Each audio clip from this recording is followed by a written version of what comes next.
Welcome back. The issue we've all been waiting for is finally here. Superman, issue number 29.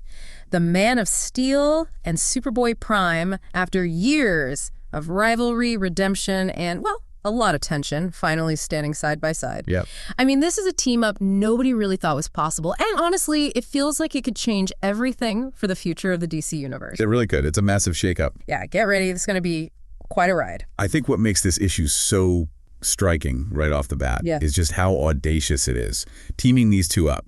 It flies in the face of years of history, years of character building. It forces you, the reader, to kind of rethink what heroism even means, maybe what villainy means too.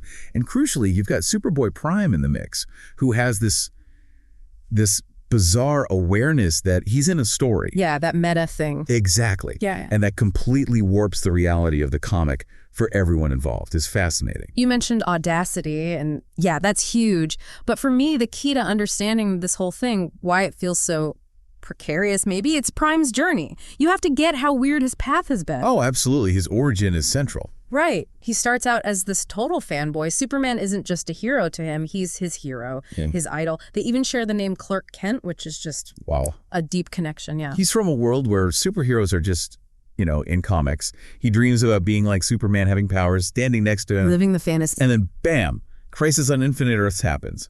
And for a little while, he does live the dream. He actually gets powers, fights alongside Superman. He is Superman for a moment. The ultimate wish fulfillment. But it just collapses into absolute tragedy. He loses everything. His family, his friends, his entire universe.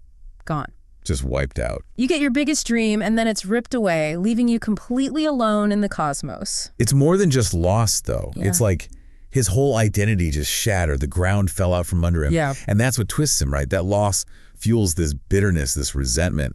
He even says it himself later, that he became a villain because he was a fanboy who couldn't live up to it. That's such a telling line. It really is. Yeah. And that's where this meta-awareness starts to really take hold, I think. He sees his own life, his pain, as like a badly written story where he got screwed over. So the rules don't apply to him anymore. Basically, yeah. He feels justified because the narrative wronged him. But then, adding another layer of just weirdness to his story, he doesn't stay purely a villain. There's that bizarre redemption arc. The one people still argue about. Right. He sacrifices himself, apparently, to help Superman beat, what does he call it? Some lame Batman ripoff? Classic Prime cynicism, yeah. Even his redemption sounds cynical. And that dismissal. Yeah. Calling his own heroic moment lame. That's pure Prime meta-commentary. It's like he's critiquing his own plotline as it happens. He knows he's in a story. He absolutely knows. He's not just living it. He's reading it along with us, almost. So after that sacrifice, he wakes up, new timeline, everything's back, family, friends, powers, all restored. Convenient. Right? Tries to be a hero again, says he wants a fresh start. But underneath it all, there's still that one thing he wants more than anything. The team up. The team up with Superman, his idol. And that finally brings us to issue 29. So here we are, after all that history, all that trauma and villainy and weird redemption. He gets his wish. He's teaming up with Superman. And he's thrilled about it. Almost creepily so. He's like a kid beaming at Superman, saying, "You can trust me, Clark. This time we're going to save the future together." It's unsettling knowing what he's done. But Superman, he's not buying it. Not for a second. He doesn't see a partner. He sees the guy who, well, he says it point blank, "You killed people." Can't really argue with that. For Superman, those deaths, those actions, they're not just plot points from 2 reboots ago. They're real. They have weight. That past is a huge wall between them. And that's the absolute core of their conflict, isn't it? Prime literally doesn't operate in the same moral or even maybe physical universe as Superman. How do you mean? Well, Prime sees this reality, the DC universe, as a comic book. It has continuity, it has reboots. When Superman confronts him about killing people, Prime just shrugs it off. He says, that was like 2 reboots ago. And besides, if everyone I killed has been brought back, did I really kill them? That's chillingly logical in a twisted way. It is. For Prime, continuity is a loophole.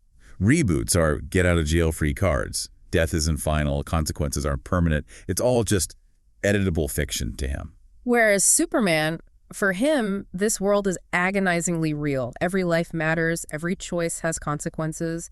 He's all about responsibility, hope, the weight of it all. Exactly. Superman sees people, feels their pain. carries their burdens. Prime sees characters, analyzes plot twists, critiques the writing. And like they're reading two different books, even standing side by side. Yeah, which throws up that huge question for us, What happens when a character knows they're a character? When they think the rules of the story, the rules of morality just don't apply because it can all be retconned away. It messes everything up. The stakes just feel different for him. Fundamentally different. So, okay, despite this massive gap in how they see, well, everything, they have a job to do. They tear through time looking for Booster Gold. Right, Booster, and Superman doesn't even remember him. Which is weird. Big red flag for anyone who knows Booster's history. But Prime is insistent. Calls Booster one of the greatest heroes of all time. There's an odd certainty to it, isn't there? Yeah, like he's read this part already, and then he basically confirms it. He gives Superman this smirk, this spoiler alert. Right. Says he already knows how this story's going to end. Like, beat for beat. They'll get to the future, find Booster, Darkseid's Legion will show up, they'll get beaten down. And then the cavalry arrives. Right. All the different possible futures will show up in a massive 2-page spread and save the day. He's calling out the trope because it's bizarre. He's narrating his own adventure before it happens. Wild. So they crash into the 31st century, and man, the scene is just bleak. It's not a battlefield, it's a graveyard. The legion of superheroes, their symbols, their bodies, just broken everywhere. The whole bright future's just gone, turned into ruins. You feel that silence, that crushing defeat. Superman is just devastated. He literally falls to his knees next to Saturn Girl's body, whispers her name. He's feeling the reality of it, the loss. Tangible grief. But Prime, he sees Saturn Girl dead, sees the fallen colossal boys, and his first thought is about the writing. He says, they're really going for shock value, talking about the writers pushing the boundary. The disconnect is just staggering right there. Heartbreaking, really. It really crystallizes their different perspectives, doesn't it? Stepping back, you see Superman mourning his friends, mourning a future that died. Yeah. And Prime is like a critic in the audience, commenting on the narrative choices, the shock value.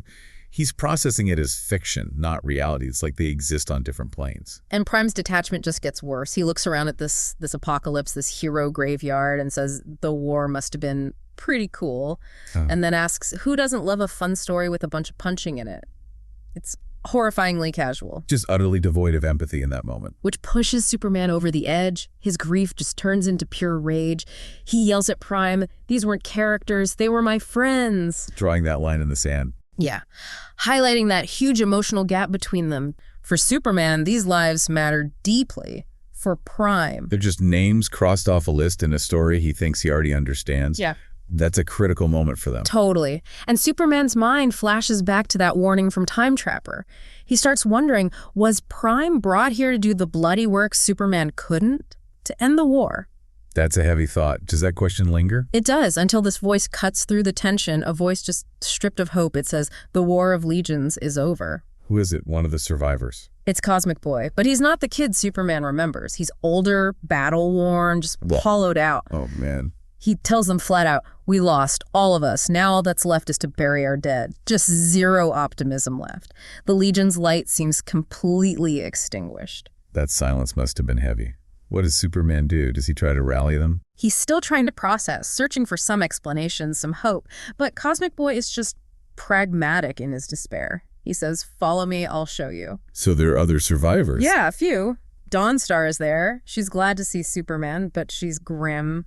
Just warns him to go home. Doesn't sound good. And then Polar Boy spots Prime. His reaction is instant, sharp. He remembers Prime trying to kill them all before. Yeah, I'd be wary too. Does he call him out? He does. Asks if Prime can even be trusted. His response is so. Let me guess. Super casual. Totally. Just waves it off. Oh, I'm a good guy now. Like, trying to murder them was just a minor plot point from a previous season or something. Cosmic Boy has to step in, though. Says they need Prime's help. Basically tells Polar Boy to stand down for now. Cosmic Boy takes them into this dim chamber, and there's a Brainiac captured, just filled with Darkseid's presence. Other Brainiacs are interrogating him. A creepy scene. And the Legion's plan is dark. Yeah. They're going to lobotomize him to get more information about Darkseid's base, the Old Time Institute. They see it as their only shot. Desperate measures for desperate times. But Starman's just broken, muttering about the future being dead, hope gone, everything being meaningless. And Prime, of course, calls him a downer. Adds insult to injury. And dismisses the survivors. says there are no real heavy hitters here. Like, they're not important enough characters for his story.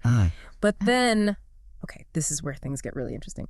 Superman refuses to give in to the despair. He stands up, faces the broken Legion, and he gives this incredible speech, reminds them of their legacy, that the future isn't fixed, it's still being written.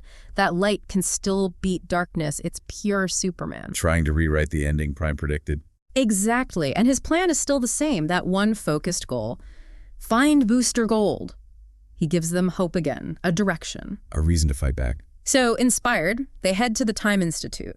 As they get close, they see Darkseid's army just leaving, flying away. Which screams trap. Oh yeah, Superman senses it immediately.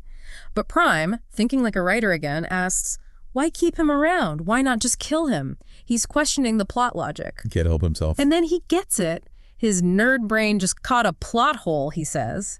He points out that Cosmic Boy was digging graves by hand earlier. If he's got magnetic powers, why was he using his hands on the shovel? And boom, that observation, that catching of a story and consistency... exposes the impossible. It exposes Chameleon, disguised as Cosmic Boy. It's actually kind of brilliant in a weird way. His meta-awareness, his habit of seeing plot holes, becomes his unique detection ability. Yeah. He sees the flaws in the narrative that Superman, who's living in the reality, just can't see. Yeah. His biggest flaw becomes a strength. So Chameleon drops the disguise, goes full monster, and just guts Brainiac 5. Horrible. Mocks them. Superman charges. But Chameleon plays dirty. Right. Morphs into someone Superman knows, someone he cares about, taunts him. You wouldn't hurt a friend, would you? And Superman, he hesitates. Just for a second. His compassion makes him pause. His strength becomes his weakness in that moment. But Prime, no hesitation. None. He just lunges, smashes Chameleon into paste, growling, I would. Oh. It's brutal. And it just lays bare the difference between them. Superman's morality, his compassion, holds him back sometimes. Prime, he'll cross any line if he thinks the story needs it. There it is. Crystallizes that warning from Time Trapper, doesn't it? Superman hesitates because he sees people, friends. Prime sees obstacles in the plot, and he just removes them. Ruthless. Exactly. Meanwhile, Darkseid's army swarms them. What happens to Brainy? Superman cradles him. Brainiac 5 whispers his last words. Long live Superman, and then he's gone. Oh, man. That's rough. And Prime, amidst the chaos, he just screams, there's no time for tears, find Booster Gold. Commanding, focused only on the objective, zero compassion shown. Just pushing the plot forward. Always pushing the plot forward. Superman's grief turns to pure rage. He rockets towards the Institute, yelling for Darkseid, you want to fight me? I'm here! He finds Booster. Yeah, freeze him. Booster's weak, shaken. First thing he says is that Superman shouldn't be there. Darkseid's plan is unstoppable. What was the plan involving Booster? Booster explains quickly he joined the new Justice League, volunteered to check out a rift after Darkseid's supposed death, got thrown into this horrible future, and was hunted for 2 years. That's why Superman didn't remember him. He was lost in time. Ah, okay. Tragic. But they're surrounded now, right? Completely. Darkseid's corrupted Legion closes in. They reveal Time Trapper set Superman up to fail all along. Doomsday wants him alive, apparently, to watch the end. So they don't kill him. No, but Superman stays defiant and then gets blasted by this familiar energy beam. He's down. And then the final twist. The final massive shock. Superboy Prime has his hand around Superman's throat. What? No. He betrays him. He says, that speech about legacy in the future was inspiring, Superman, but it blinded you to the truth. We lost. Wow. Okay, so what do we make of this? Is he just fully reverting to villainy? Or is this part of the script too? That's the million-dollar question, right? Is it a genuine collapse? Or is it some kind of calculated move? We saw him redeem himself against the darkest night. That self-sacrifice felt real. Yeah, that history makes you pause. Maybe from his meta view, this is the only way forward. Like maybe he thinks betraying Superman is the only way to get close to Darkseid, to gain the villain's trust and take them down from the inside. It's possible. He'd see it as playing a role, maybe. Sticking to the script he thinks leads to victory, even if it looks like betrayal. The story deliberately leaves it ambiguous.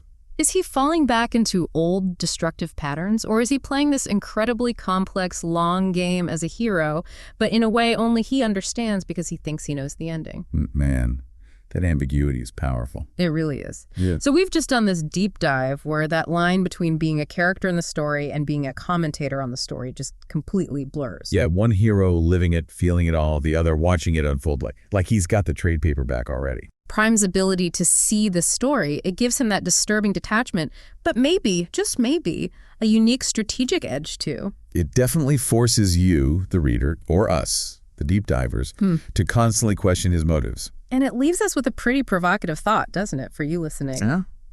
What does it mean for us if we start seeing our own lives or the world around us as a kind of script?